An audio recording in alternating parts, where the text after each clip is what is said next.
right, good evening. It's 5:30, time to begin. We'll call this meeting to order. We'll have the invocation at this time. You have someone here to lead the invocation? I guess it'll be me. Father in heaven, we thank you this evening for this chance to gather together here and consider matters of our city. We pray that you would give us wisdom and that you would bless our city through these cold winter months. Be with us throughout this evening. In Jesus' name, amen. Amen. Join me in the pledge. I pledge allegiance to the flag of the United States of America and to the republic for which it stands, one nation, under God, indivisible, with liberty and justice for all.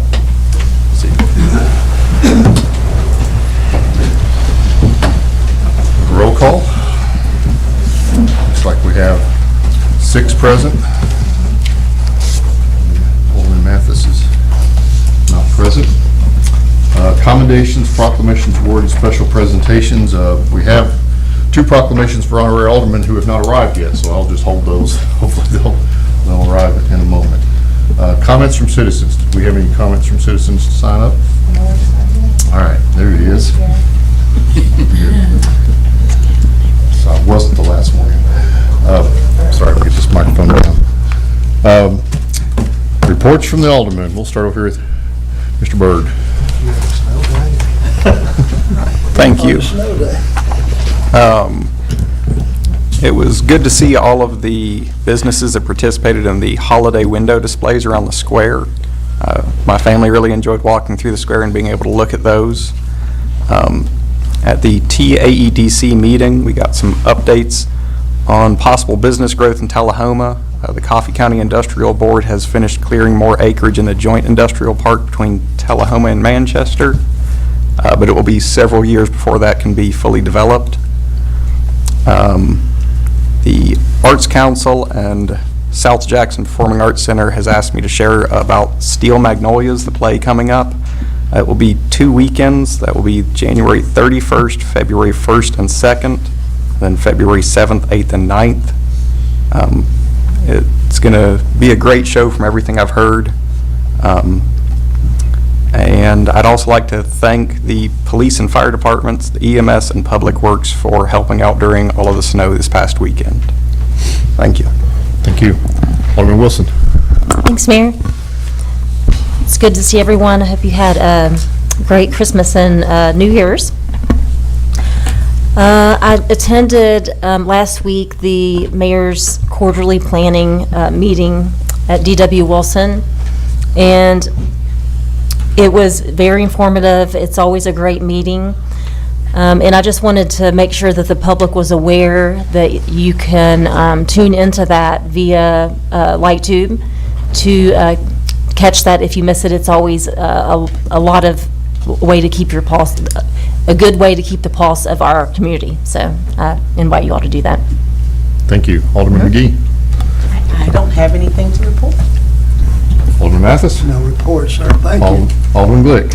I just want to wish everybody a great new year. It's getting started on our first meeting of the year. And I had some good news to report to everybody to start out with. A couple of years ago, I brought forward at this meeting about the cell phone tower. The cell phone coverage was so bad in town, and found a phone number for everybody to call, and I broadcasted it here and kind of started an effort to get them to build a new tower. So Verizon listened to us. They investigated and found out we were needing a new tower, so they have built one now.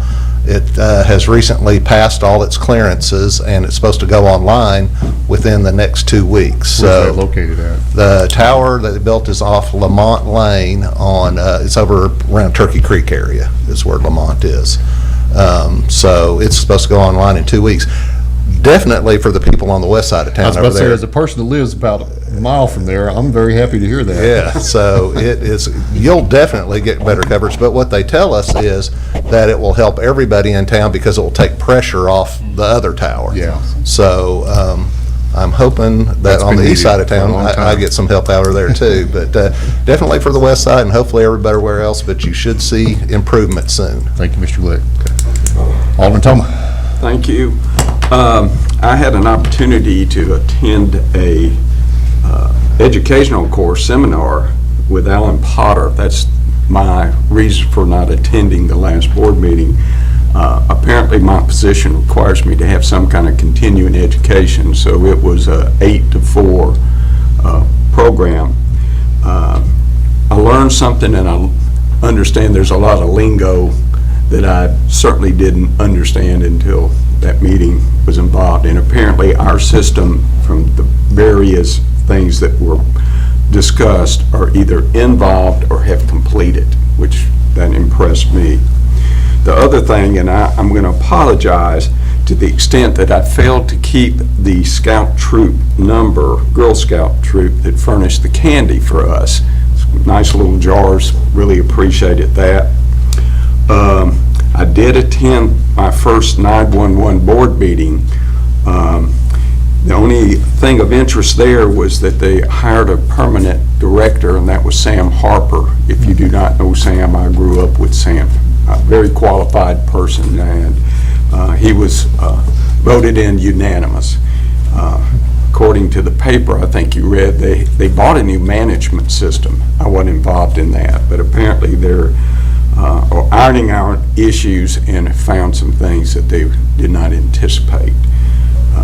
So that's my report. Thank you. So the mayor's report's also short. Happy New Year to everyone, and again, thanks to everyone who helped handle the snow the last few days, and I think that was about as good a snow event as you could have. It happened over the weekend and kept up Monday morning, and the roads were clear, so that was nice. The only other item I have to add is the TADC meeting Tuesday morning. Mr. Steve May, who's a member of that board, has been for several years, has been an outstanding member of that board, has been a great benefit to us, and explaining to us about branding and the sort of things that he's got a strong background in. Well, he's resigned from the board because he's moving to Alabama, and he's got a business concern there that they're standing up, so we appreciate Steve's service and good luck to him. And that serves as notices now that we do have a board opening on the Tullahoma Area Economic Development Board. If anybody's interested in that, you can submit a citizen participation form at City Hall, and we'll be looking to fill that seat in the coming month or so. With that, Mr. Quick. Hey, thank you. I want to echo what has already been mentioned up here a few times. I was able to come in Friday and spend some time with Public Works, watching what they do, and it was incredible to see the commitment that these gentlemen have. We were able to have all the roads salted and cleared, monitor that throughout the event starting Thursday night, Friday, and Saturday, and we were able to complete our garbage route, our regular Friday garbage route. Almost over 3/4 of that was completed. And if you see somebody from Public Works, all of our guys and ladies do a great job, but if you see some of our Public Works people, just tell them thank you for what they've done. We had some men that pulled 17-hour shifts in order to make sure that things were taken care of. Plus, we had some machinery that went down. One of our salters went down. We had a clutch that went out, but we were still able to maintain the coverage that we needed. And, you know, I know our last event about this time last year created some concerns. Didn't hear any concerns this year, just heard nothing but compliments. So really great job by Butch Taylor, Eric Pierce, John West, and all of those at Public Works. One last thing on the from a Public Works perspective, the work at Northern Boulevard continues. They have gone through, they've done what's called pressure testing, where they will take a large truck, go through, see if there's any soft spots in what they've put down so far.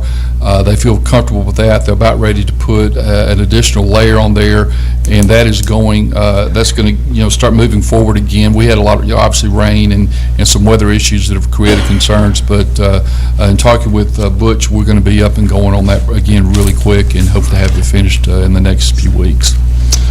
Toy drive. The fire department had their annual toy drive. They were able to serve 153 families and 374 children. And, not only does the fire department do this every year, but our city and its residents do an excellent job of supporting this organization and what they're able to do for children. And just, again, want to say great things, and I appreciate Chief Pearson and what all he's done to go out and continue to have the drive, but also our citizens responding the way they did was really good. we have an interim police chief right now, Jason Kennedy, who many of you know, is now serving as our interim police chief as Chase Sons is away in D.C. As soon as he got there, he drove up, he was met with about 8 inches of snow, and so they've been having to go schedule around that in order for him to be part of that training. That is going well, and I get pictures or comments from him every day, and he makes sure to want to say to the city, thank you for allowing him to take part of this FBI training academy. It's going to be something that's going to help him, but also give him tools and experiences that he can relate to his people as well. Also, I want to say a big shout out to our training sergeant, Brooke Arthur.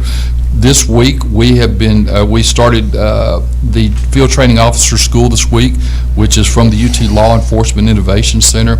We're hosting that. We have 20 officers from Memphis to Knoxville, 13 agencies that are represented. So just want to say thank you to Brooke for getting all of that put together.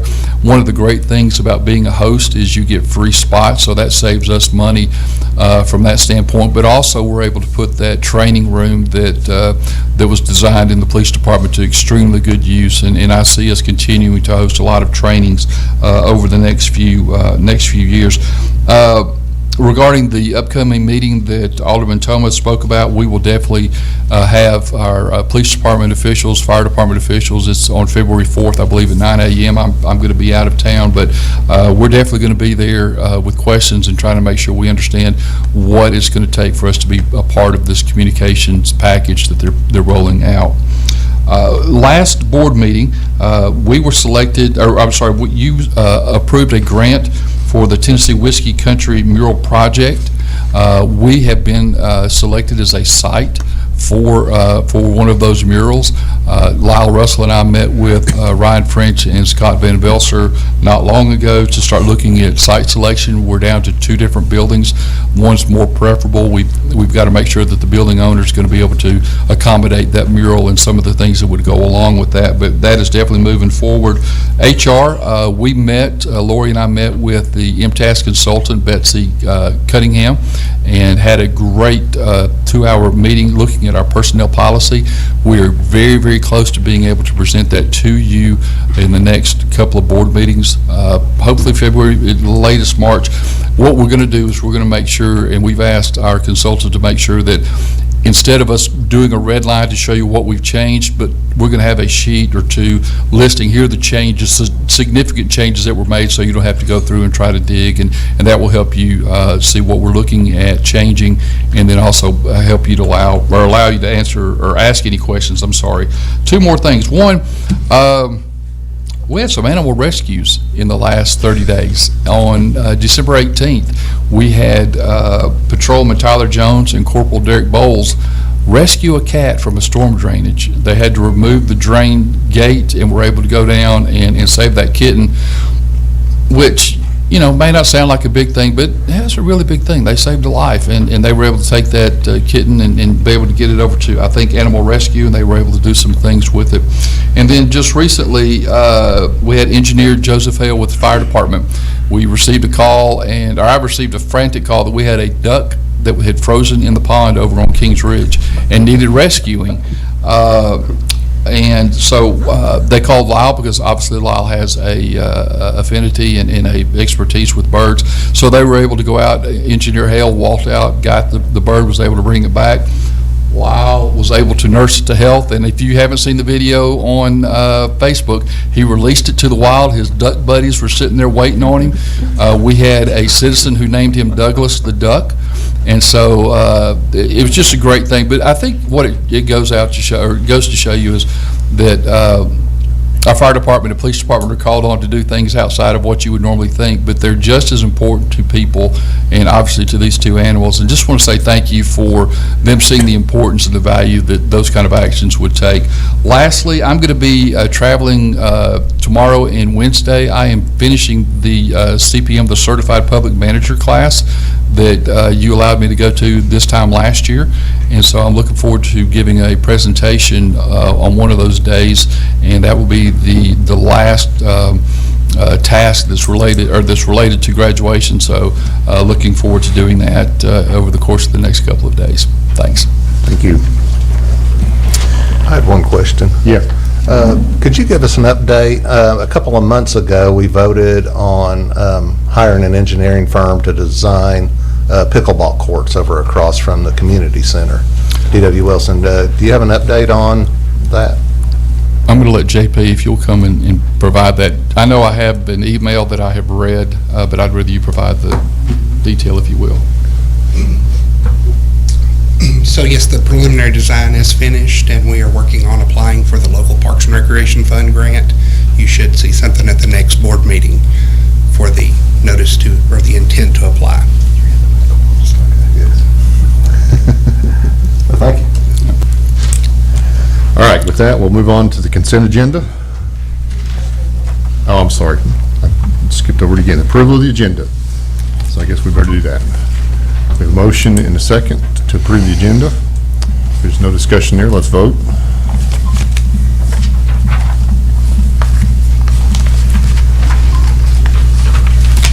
That passed 7-0. And now we'll move on to the consent agenda. A motion to approve.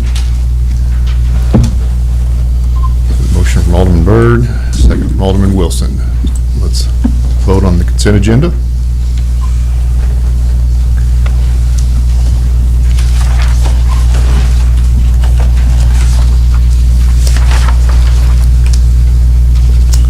That passes 7-0. Unfinished business, we don't have any unfinished business, so we'll move on to new business.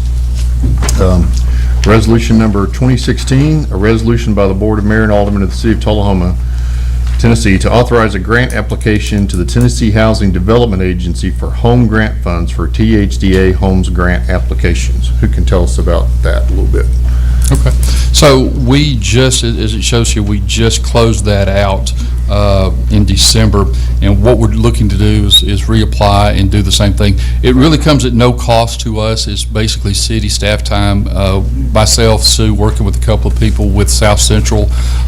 This is an incredible opportunity for the city to be involved in helping some of the lower income families or those that have concerns on housing, that we are able to basically sign off and help manage those funds as they go to improve housing.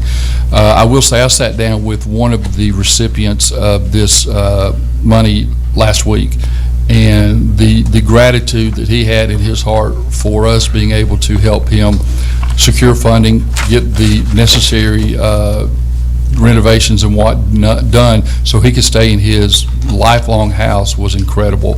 And so basically what this is, this just allows us to open up another round of funding, if you will, through South Central. The money comes from the state. South Central manages it for the most part. A lot of what we do on our end is just review and approval when they submit invoices or information to us. Yeah. Any questions or comments on that? I have a question on that. I looked at that, and there were 6 houses approved. I'm not sure who decides that. And it equated to $120,000 per home. Is there any monitoring of that in the future? Because realistically, if you, and all of us are subject to it, you constantly having to make repairs and stuff to your home. Is there, if they can't afford to keep them up now, what do we do to help and make sure that they're able to keep them up in the future? Great question. I'm going to let Sue, she's the one that administers the program, let her answer.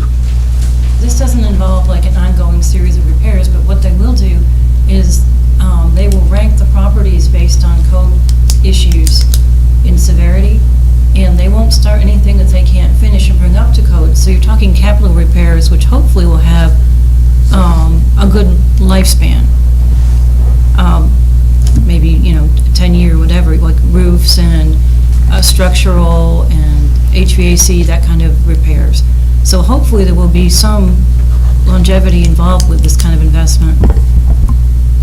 Yeah. But no, there isn't any, but there is not a second round of ongoing assistance if the people have problems in the future. And I think Is a that's, resident required to stay in the home a certain amount of time? Yes, 5 years to totally abate the program. It winds up with the city of Tullahoma 5-year lien, which is abated 20% per year, so that you don't have someone just flipping. Yeah, flipping it, Flipping it, yeah. yeah. Moving to Florida, so. Yeah. It just seems like an awful lot of money. In the consideration is there, of course, that's what this grant is for, it's specific for that. But you'd also think that it might be a situation where that money could be utilized to help them get into a facility like apartments or something on that line. But it just seemed like an awful lot of money, in my opinion, but, you know. It used to be a Goes pretty fast these $40,000 days. cap, and then they took it off, I think, because with inflation, $40,000 wasn't enough to bring the houses in the code. Believe me, I understand. Any other questions or comments? If not, let's vote.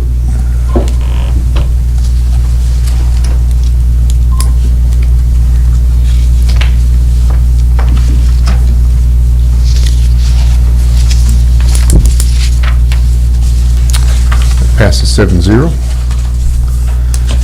Item number 25-05, a request from the city administrator to confirm the appointment of Nick Kimbrough as Director of Safety and Codes Compliance. Mr. Quick? Do y'all need to second that before I do it, or am I good? Oh, did somebody, did we get a motion and a second there? For discussion. Okay, yeah, we got a motion and a second. Go ahead, Mr. Quick. Right. So one of the challenges that we have looked at, but we know it's going to become an even greater challenge, is having both planning and codes under one person. Stretching Charles Rush, who was our planning director, very thin, and also put him in some precarious situations perhaps where he's the one that is the approver of plans, but then he's the one that comes in and does some, maybe a code violation or code restriction, whatnot, has to enforce codes. But the biggest issue that we've had is just the volume of work. And I know I've spoken with several of you individually talking about what that volume of work looks like now, but also what we see coming forward. In order for us to be able to address the desire for quality strategic growth, we wanted our focus to solely for Charles and planning and development to look at the big picture, making sure that all the pieces fit, make sure that it works with our plans and whatnot. But then when it came to the daily transactional of code enforcement, safety, compliance, things of that nature, it was something that we felt would be better under another person. Now, Nick Kimbrough has been serving in that role for probably 6 or 7 months, and it's something that we feel like is going to be better if we could divide those two.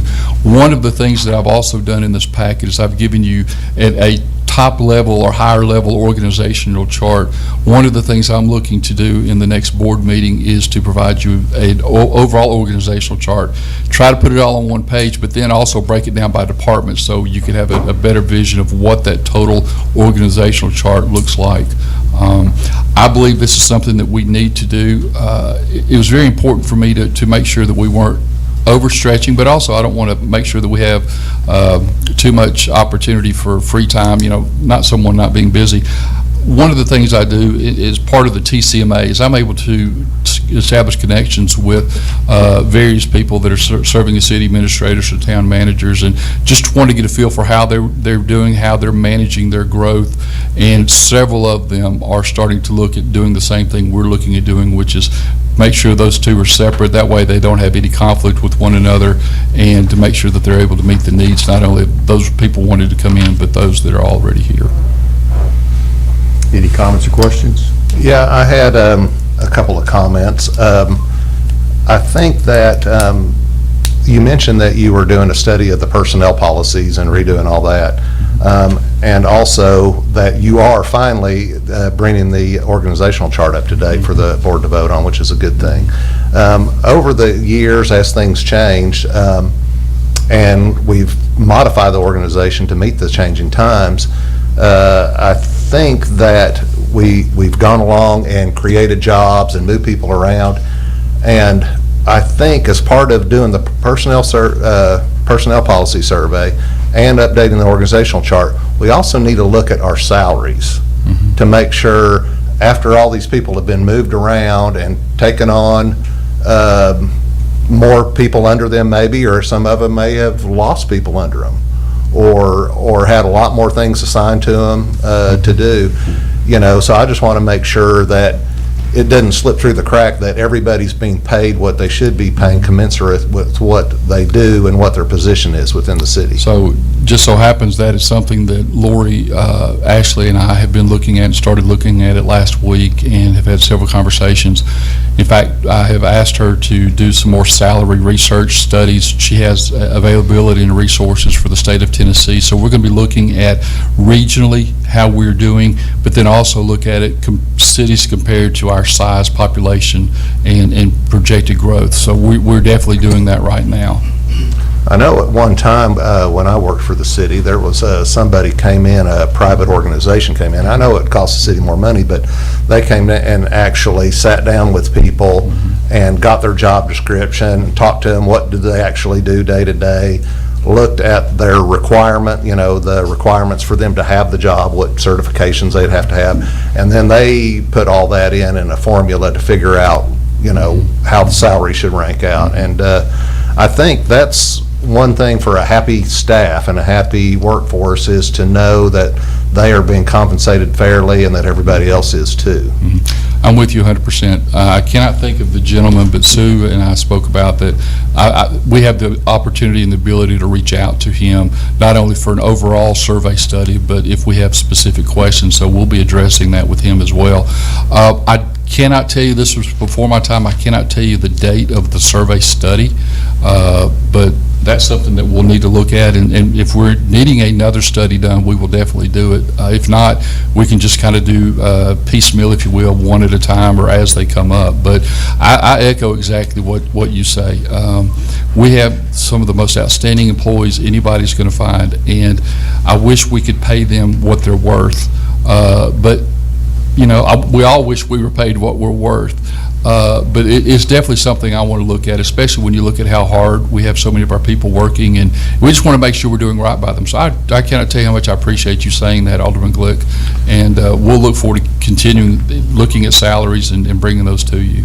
Yeah, because one part of it, I think, is the actual survey where you see what other people are paying for like positions in the area. But I think at some point you need to establish to make sure that those positions are the same, because you know how things evolve and change, and people get responsibilities and other people lose them, so our person A might not be the same as person A in another city. So I think that's the valuable part of the person coming in, a third party, and actually evaluating and making sure that everything's fair. And I think that feeling of somebody else looking at it gives people a level of comfort. It does. Takes any concerns of bias or whatnot out of that. Right. Does any other alderman have a comment or question? I did on that note, and I'm glad that you brought that up, Alderman Glick. I think that it was about maybe a year and a half ago, we paid for a study now it may be outdated now because we've done a lot of reorganization, but it might be kind of a starting point. I fully agree. Last thing I want to say is I want to say thank you to Charles for all that he has done in basically juggling a lot of plates and a lot of balls at the same time. As far as somebody coming in to oversee the city's safety and compliance with codes, there's not anyone more qualified in this city than Nick Kimbrough. He has served faithfully as a fireman and through the ranks up through fire marshal, and I think this is something that's going to really produce a lot of great value for our contractors and others that may be needing some help with codes compliance. And one of the things that I really appreciate is something that Charles and I have been working on, is our job in code enforcement is not to be not to come across as the enforcer, but more importantly, we're there to support them, to make sure they are making the right decisions on what needs to be done, making sure that it meets with codes, but do it with a soft hand as opposed to coming in as an authoritarian figure.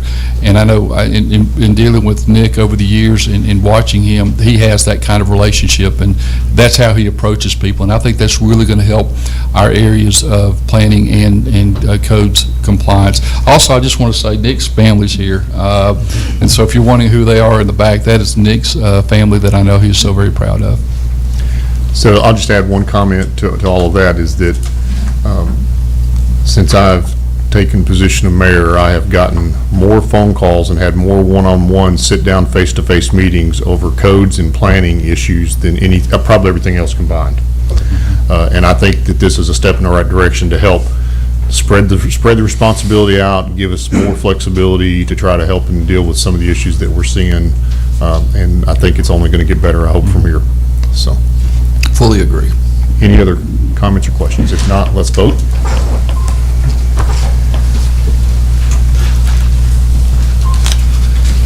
Seven zero. Congratulations, Mr. Kimbrough. We're sitting behind there. I can't see him over there, so. All right, item number 25-06, a request from the police department to approve the surplus and disposal of vehicles 351 and 392.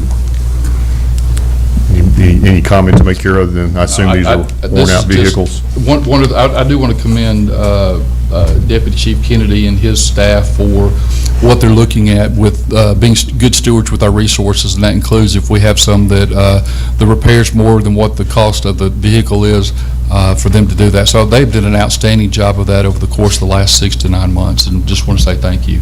Thanks. Any comments or questions there? If not, let's vote. That carries 7-0. Item 25-07, a request from the police department to approve the surplus of one Wyndham weaponry rifle and trade for in-store credit with Rusty Oak Armory in Mount Juliet, Tennessee. So I assume this is the same thing, the surplus of some old equipment. Just like, yeah, in fact, we had one similar to this on the last agenda. Yeah. Any comments at all? I have a question. What is it? It is a Wyndham weaponry rifle, model 15. That's about all I can tell you. I'm just curious. an A AR, sniper it's an rifle or AR-15. an assault rifle, or, you don't have to go into a lot of detail, but I'm curious. It's they call it an SBR, it's a short-barreled rifle. It was purchased prior to Chief Son's appointment by the old administration. The rifles we have now are pushing close to 20 years old, and some of them are being replaced. So this is a new rifle, but we've had our firearm instructors shoot multiple weapons. We found a weapon that's going to be feasible for our department and cost effective. So we're going to use this as a trade-in for in-store credit because it is a new rifle. Gotcha.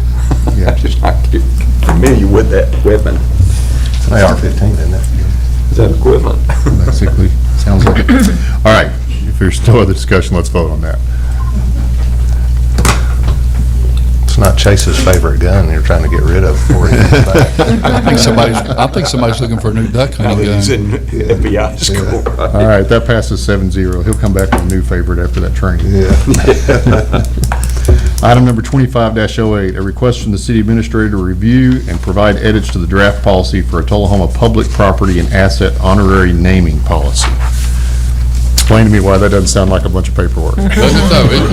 It really does. So, this came from Alderman Glick, who was, when we had recently named something after Joe Moon. Yeah. As far as what's the process, what's the procedure in order for us to name a street?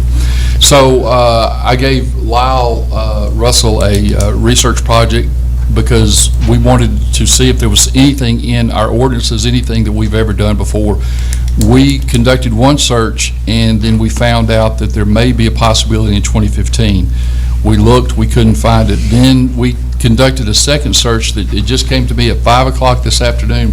It's from 1996. So I have placed that separate sheet with you that will go along with what we have put together here for you.